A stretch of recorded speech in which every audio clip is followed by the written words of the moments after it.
কি গো দাদা, ৬২তে এসে তাহলে বিয়েটা করলে? এর আগে কত মেয়ের ছবি দেখিয়েছি, কাউকে পছন্দ করতে না। যাই হোক, এই বয়সে এসে একটা মনের মানুষ পেলে তা ভালো কথা।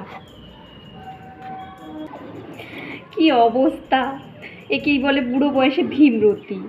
শেষে কিনা ৬২ বছরে গিয়ে বিয়ে করলো। কত মেয়ের ছবি দেখাতাম, একটাকেও পছন্দ করতো না। দাদা যদি এতদিনে বিয়ে করতো তাহলে দুটো বাচ্চা হয়ে যেত, আর আজকে তাদের বিয়েতে খেতে আসতুম। কি আর করা যাবে। কিরে টিয়া, তুই কবে বিয়ে করবি? বয়স তো অনেক হলো, বুড়ি হয়ে যাচ্ছিস তো দিন দিন। আন্টি, আমিও ভাবছি যখন ঠিক মনের মানুষটা পাবো তখনই বিয়েটা করব। সে বয়স ৭০ও হতে পারে, তাতে আমার কোনো অসুবিধা নেই।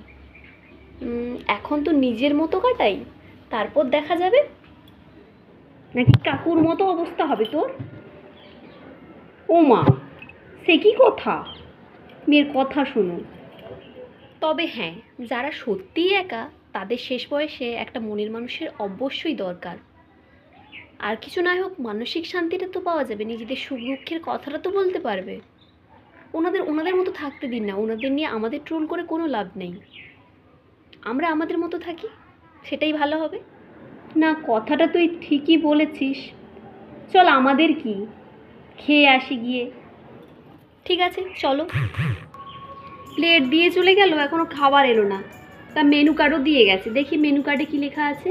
সাদা ভাত, মুগের ডাল, কাতলা মাছের কালিয়া, ৫ মেশালি তরকারি, চাটনি, পাঁপড়, আইসক্রিম, ব্যাস। মাংস নেই। এই দাদাটা না প্রচুর কিপটে হয়ে যাচ্ছে। বিয়ে করেছে, একটু মাংস তো খাওয়াতে পারতো। কই দেখি মেনু কার্ডটা। সত্যিই তো মাংস তো নেই এখানে। দিলু কাকু এইখানটা একটু কিপটেমি করে দিয়েছে। কাকিমা, এইটাই আমি তোমার সঙ্গে একমত। এতটা কিপটেমি করা উচিত ছিল না, একটু মাটনটা করতে পারতো।